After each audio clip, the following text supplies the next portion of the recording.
Man of Steel was released in 2013 and has been one of the most controversial comic book movies over the past decade. When I originally watched this movie in 2013 in theaters, I thought it was just okay. I wasn't too big of a Superman fan, so I didn't really care about it too much. But after I became a Superman fan and I rewatched Man of Steel, I'll be honest with you guys, I absolutely hated this movie. Man of Steel is an absolutely great movie, but it does carry many flaws. And today, I'm here to talk about how I feel about this movie.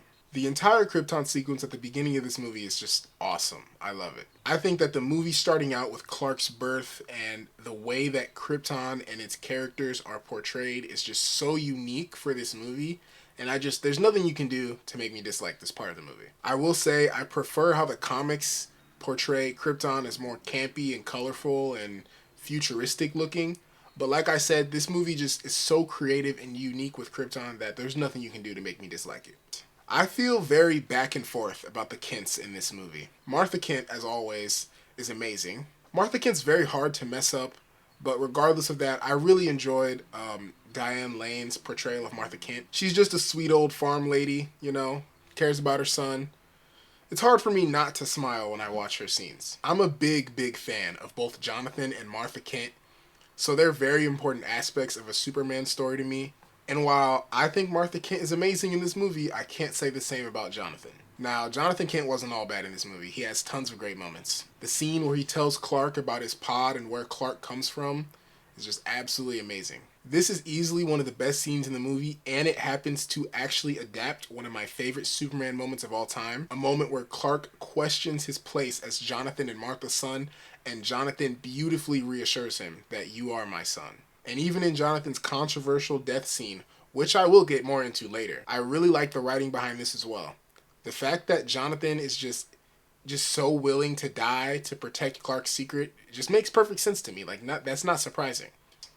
This movie has such great action sequences, like Superman's first flight, Superman saving Lois Lane from the escape pod, the battle in Smallville, and of course the final fight between Superman and General Zod. I don't know if we'll ever get action like this in a Superman movie, let alone a comic book movie ever in the future. So I just want to take the moment to sit here and appreciate this action, because wow, I can't think of one bad action sequence in this movie, or not even bad. I can't think of one less than great action sequence in the movie. One thing I always forget about this movie when I'm rewatching it is how unintentionally hilarious this movie can be. Like the scene where Zod is monologuing about how he's lost Krypton for the second time, and then it just cuts to Superman locked in, mewing right in Zod's face.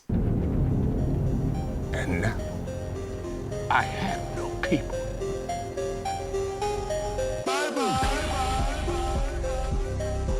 Or the scene where Lois Lane just bombed the Kryptonians with a black hole, then she gets saved by Superman, and they land on the ground and start making out with the destruction of Metropolis in the background. I know Lois and Clark are naturally a freaky couple, but come on guys, there is a time and a place for this shit. And this movie's just so full of scenes that are unintentionally funny. I just love it. And like I was saying earlier, man, at the end of the day, I'm a big fan of Man of Steel, right? But I gotta be honest, this movie comes with its own flaws. It does. Amy Adams as Lois Lane.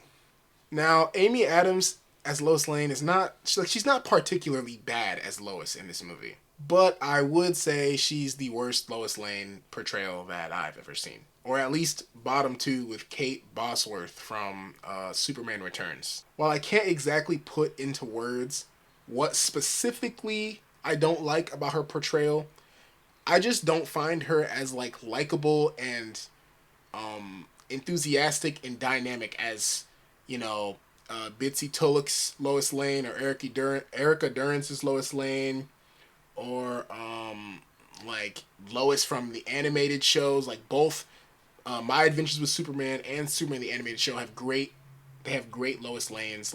She just does not compare to pretty much any other Lois Lane. They're all so much better. So she's coming up lackluster there for me. And speaking of Lois Lane, the dynamic that her and Clark have in this movie just is not there for me. Just the lack of chemistry. It's actually shocking sometimes when I watch the scene and I'm like, wow, I feel nothing between these two. And honestly, just entirely, how their relationship is done in the movie I don't like. Like, for starters, they met on coincidence in that spaceship, like, randomly. Like, no thanks. It was such, like, an awkward and uncomfortable scene, and that should not be their first scene together. Like, their first scene together should be magical and like, wow, this is the best relationship in fiction in the universe. Like, they are the strongest form of love you can have. And like, they meet and it's such an uncomfortable scene, like, and it's just awkward, and I don't like that. I think their best scene in the movie is actually the last scene of the movie where Clark goes into the Daily Planet and they're faking an introduction and they share like almost just not a lot of words. Like, they just like, hi, I'm Lois. Hi, I'm Clark. Welcome to the planet, with like the smile. Like, I think that's their best scene in the movie. I don't know if I'm tripping on that one. And one more thing about Clark and Lois's relationship. I'm a big fan of Lois Lane falling in love with Clark Kent and not Superman, if that makes sense. Like, for example, like in Smallville or in Superman and Lois. But in this movie, Lois Lane investigates Clark's entire life before he even becomes Superman. So she already knows he's an alien and he's a super strong person and he's a great person because he's a hero. Like, she never really meets like the dorky, nerdy Clark Kent. And I think that makes their love so much more like interesting when she falls in love with that version of Clark Kent and not Superman. Like, Lois and Clark in this movie, they give me like Mary Jane loves Spider-Man and not Peter Parker like type energy. I'm not saying that Mary Jane does that. I'm just saying like that's the energy that this movie gives me for their relationship, and I'm just, like I said, I'm just not there for that. I don't like that. That's not my cup of tea. And a small side note, actually, you can call this a nitpick if you want to, but I think this movie actually had a huge missed opportunity to introduce Jimmy Olsen into this world and not do what they did in Batman vs. Superman. They could have made it to where Jimmy and Lois are already pre-established partners in this universe. And like, for example, like that beginning scene where Clark has to like cauterize Lois in the ship, they could have had Jimmy there like with her, you know, trying to take pictures of the ship, etc., etc. And then that would have made both Lois and Jimmy like this investigative journalist duo, which is what they are in the comics. It would have had them investigate Superman and Clark together, and they could have been a nice trio, and it could have been awesome. And then they also could have included Jimmy in the scene when like Metropolis is being invaded, or whatever you want to call it, with the World Engine. They could have included Jimmy there with Perry and that Jenny girl or whatever her name is, and they could have just put Jimmy in a very powerful scene in the movie and just made his character even better. A small nitpick, but I definitely think they could have included Jimmy Olsen in this movie. Alright, so one of my biggest complaints in this movie, as an adaptation of Clark Kent slash Superman, is that there are very few moments in the movie where he actually feels like Clark Kent. Clark Kent is a very naturally corny and dorky person, and I don't think it's unfair to say that for the majority of this movie, he's in his like stoic like Superman mode. Like, you know what I mean? Like, if that makes sense. Even in the flashback scenes of Clark as a kid, he doesn't seem very like fun and like living with like his childlike wonder, and you know what I mean? Like, he's not like a corny kid. He's still in his like stoic, like, I'm quiet in the corner, like the like I don't understand that. I'm not trying to be like one of the guys that's like, Superman needs to be optimistic all the time. Superman can't be broody, but it's like he can be, you know, brooding in like in his stoic personality, but you have to have a balance, and that balance is not there in the movie. Like, it's not there. Back to Jonathan Kent. All right, let's quickly get this out of the way. We all know that Jonathan Kent telling Clark Kent that he should let those kids die is completely ridiculous. Like, let's admit it, okay? Let's not lie to ourselves. Let's admit that that was crazy. Now, I completely understand why Jonathan was saying that, you know, trying to imply that Clark's secret is just more valuable than those few lives or whatever. And whether I agree or disagree with, like, that being true, Clark Kent would never see it that way, and the reason he wouldn't see it that way is because Jonathan and Martha would have taught him to never see it that way. Jonathan and Martha Kent would have never taught Clark to prioritize himself over other people's lives. That's ridiculous.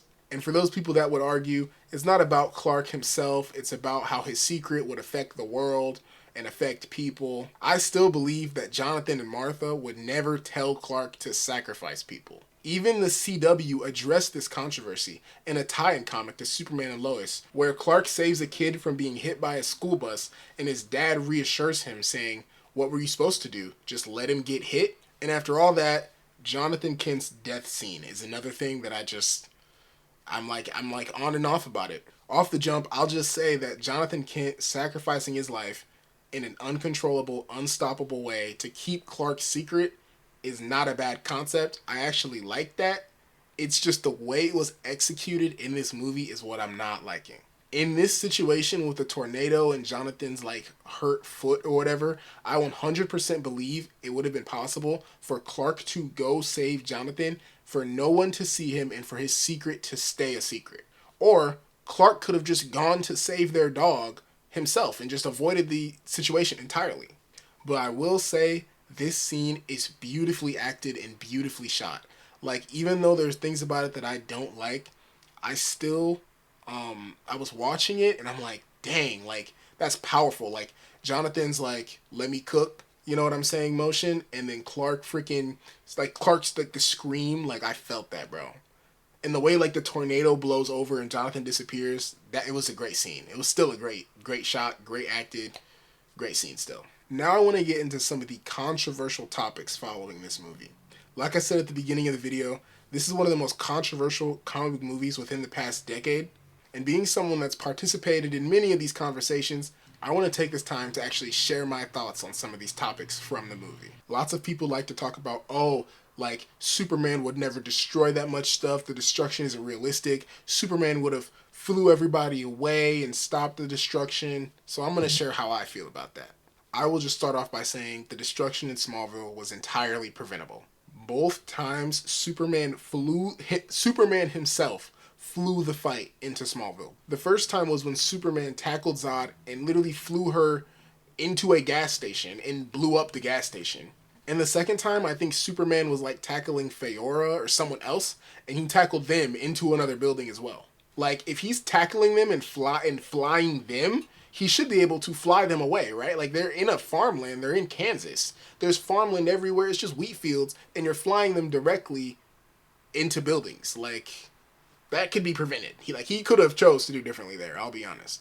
But the Metropolis destruction is not on Clark. Now, hold up, let me cook. The Kryptonians had already set up the world engine in Metropolis. The Kryptonians already had their ships, like, orbiting Metropolis, flying above it and stuff. That's where they had to destroy the one ship to create that black hole to get rid of most of the Kryptonians. And then Zod just pulled up to Clark when he thought it was over, and he was standing in Metropolis. Like, what could he do? And then at that point, while Clark is fighting Zod, Zod himself is keeping the fight in Metropolis. And while Clark's fighting Zod, Zod leads their fight to that room with the people in it, and that's where we get to probably the most controversial topic on the movie.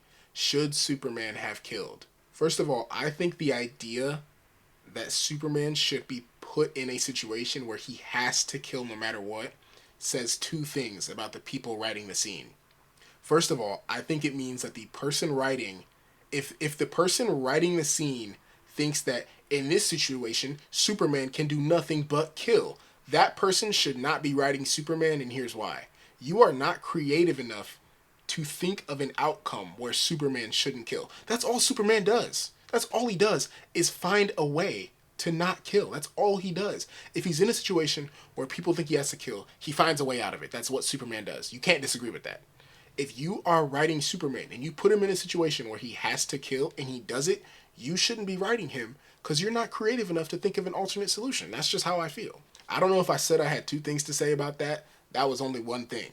But regardless, in that scene, Superman didn't even have to kill Zod. Like, that's the crazy part. A lot of people like to say, what would he do? What would he do? What would he do? He had Zod in a headlock to break his neck. He could have just flown upwards.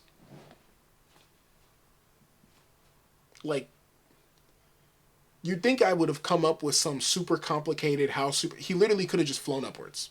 Like, there was nothing in that scene. And you know what? That's all I'm gonna say, bro. That's all I'm gonna say.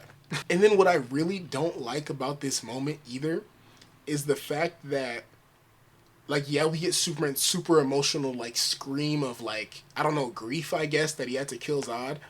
But then they just move on from it. instantly after. Like, I want to know what he's thinking, how he feels. Like, he just killed the last Kryptonian on Earth besides him. He probably didn't want to do that. I want to hear how Superman feels about this moment. He just took a life. How does he feel about the fact that he just killed? You know what I mean? And they just skip over it. Nope. We're done. Like I wanted to, if you're gonna make him kill, I want to see how he feels about it. We barely got to see it. We just saw him scream and a tear down his face, and that was it. That's not enough, bro. That was not enough for me. If you're still watching the video to right now, I just want to say thank you for listening to me yap about Man of Steel. I will acknowledge that there were a lot of negatives in this video. I talked about negatives vastly more than I talked about the positives, but I want to say that the positives for me vastly outweigh the negatives. Like all the things I enjoyed about this movie, all the laughs I had, the action, the score, like just the characters, even the villain of the movie, which I somehow forgot to mention.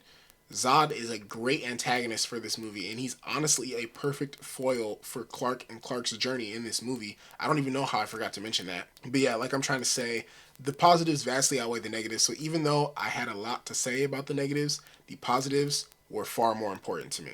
If you're still watching the video to right now, I'm going to say thank you. That means a lot to me that you would actually sit here and listen to me yap for almost 20 minutes. If you happen to enjoy this video, do me a favor and hit the like button. That'll show me that I should make more videos like this. And if you didn't enjoy this video, please do me a favor and leave a comment and let me know what I can do better next time. I'm trying to get back into this YouTube thing, and any suggestions I can get mean a lot. So thank you for that.